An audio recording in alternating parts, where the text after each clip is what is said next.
Operation true promise यानी सच्चा वादा। इसका तीसरा संस्करण इजराइल पर कहर ढा रहा है। इजराइल के खासम खास अड्डों पर ईरान के गुस्से वाले शोलों की बारिश तेज होती जा रही है। ईरान और इजराइल का युद्ध हाइपरसोनिक दौर में पहुंच चुका है। ईरान की हाइपरसोनिक मिसाइलों ने इजराइल में तहलका मचा दिया है। फत्ता जैसी मिसाइलों का इस्तेमाल शुरू हो चुका है और यह इजराइल के लिए बहुत बुरी खबर है।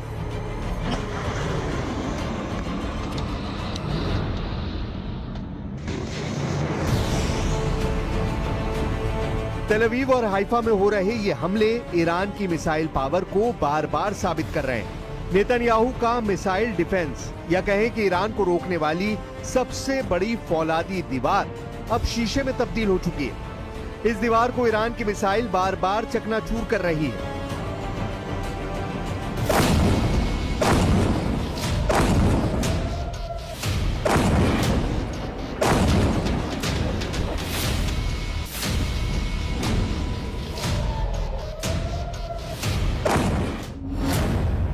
ईरान की फत्ता एक हाइपरसोनिक मिसाइल है जिसकी रेंज 1400 से 1500 किलोमीटर बताई जाती है।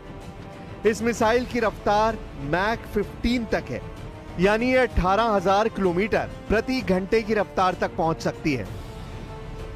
जून 2023 का महीना था जब ईरान ने पूरी दुनिया को अपनी फतह मिसाइल दिखाई थी और पूरी दुनिया जून 2025 में इसके हमले देख रही है। यानी 2 साल के अंदर ही इस मिसाइल ने शिकार करना शुरू कर दिया है।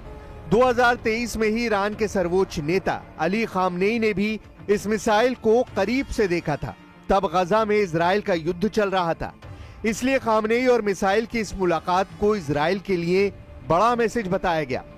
उसी वक्त बता दिया गया था कि फत्ताह को रोक पाना इजराइल के मिसाइल डिफेंस सिस्टम के लिए आसान नहीं होगा।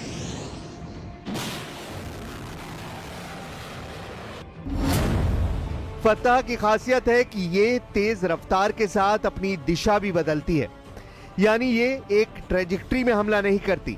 ये पृथ्वी के वायुमंडल के अंदर और बाहर सभी दिशाओं से गुजर सकती है और जब टारगेट पर हमला करती है तो इसकी रफ्तार इतनी ज्यादा होती है कि दुश्मन का इसे देखना भी मुश्किल है।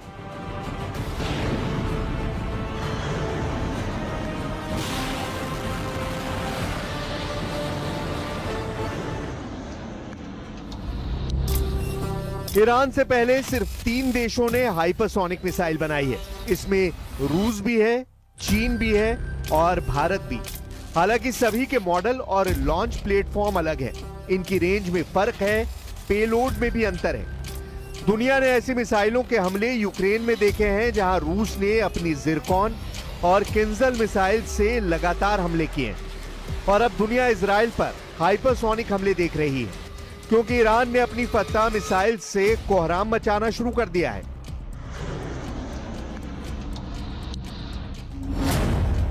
इजराइल ने 13 जून को अपनी सर्जिकल स्ट्राइक में ईरान की एरोस्पेस फोर्स को बड़ा झटका दिया था।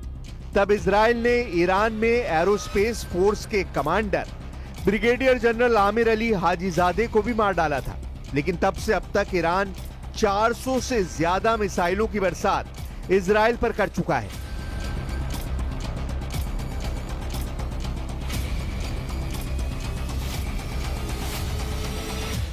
हाइपरसोनिक मिसाइलों वाली बारिश में सबसे बड़ा नाम अब फत्ताह मिसाइल का है। यह ईरान की टॉप क्लास की सबसे तेज मिसाइल है। इसे रोकना ना इजराइल के मिसाइल डिफेंस के लिए मुमकिन साबित हो रहा है, ना ही अमेरिका का। दोनों के मिसाइल डिफेंस सिस्टम पहले ही ईरान की मिसाइलों के आगे जूझते हुए नजर आ रहे हैं।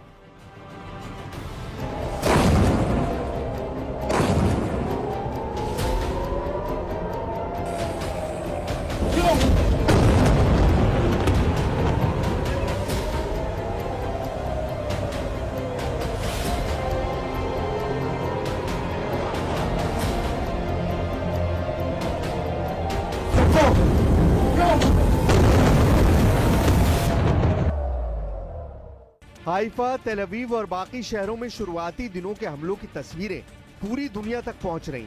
शुरुआत के 3-4 दिनों में ईरान ने इजराइल और उसके साथी देशों की गलतफहमी बहुत हद तक दूर कर दी है। ईरान की मिसाइल अब इजराइल को आंख झपकाने का मौका भी नहीं दे रही है। यही वजह है कि बड़ा सवाल ये भी है कि इजराइल का मिसाइल डिफेंस काम क्यों नहीं कर रहा। जिस इजराइल के पास दुनिया का सबसे बेहतरीन एयर और मिसाइल डिफेंस है, उसका स्ट्राइक रेट गाजा में हमास और हिजबुल्लाह के खिलाफ 90% था, लेकिन ईरान की मिसाइलों के खिलाफ उसका स्ट्राइक रेट 60% भी नहीं रह गया है। पश्चिमी मीडिया की रिपोर्ट्स बता रही हैं कि अब इजराइल ईरान की हर 10 में से सिर्फ 6 मिसाइल ही रोक पा रहा है, यानी 4 से 5 मिसाइल इजराइल पर कहर बनकर टूट रही है। हाइफा और तेल अवीव का हाल देखकर साफ लग रहा है कि इजराइल के पास ईरान के खिलाफ कोई कारगर उपाय नहीं बचा है, क्योंकि जब ईरान की मिसाइल लॉन्च होती है तो वो अपने तय वक्त तेल अवीव या फिर हाइफा में पहुंचकर हमला जरूर करती है। इनको शुरुआती स्टेज में ही अगर रोक दिया जाए तो ठीक, नहीं तो एक बार इजराइल के ऊपर पहुंचने के बाद मामला 50-50 रह जाता है।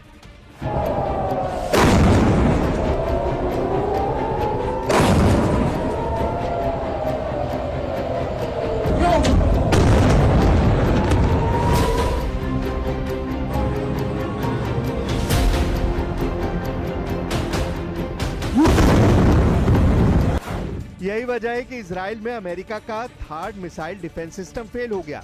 इजराइल का अपना एरो मिसाइल डिफेंस सिस्टम भी फेल हो गया। इजराइल का David sling air defence system भी नाकाम हो गया और इजराइल का मिस्टर भरोसेमंद आयरन डोम भी नाक रगड़ता हुआ नजर आया। It's a numbers game. It's how many ballistic missiles the Iranians have got versus how many interceptors the Israelis have got, and the Israelis can push those numbers in their favor by hitting the missile bases in Iran, hitting the launchers when they move out of the bases, etc., and trying to suppress the Iranian offensive capability in Iran, as well as intercept the missiles as they're approaching Israel.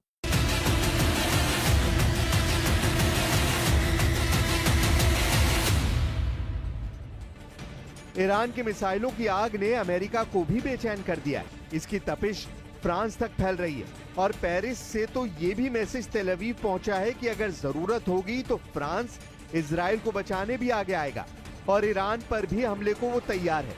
वैसे अभी तेल अवीव और Haifa से Israel को बड़े झटके वाली खबर है। हाइफा में ईरान की मिसाइलों ने इजराइल के मिसाइल कारखानों को टारगेट किया है। ये ऐसी फैक्ट्री है जहां Iron Dome, David Sling, Spike missile, Trophy system, Popeye और पाइथन जैसी मिसाइल बनाई जाती हैं।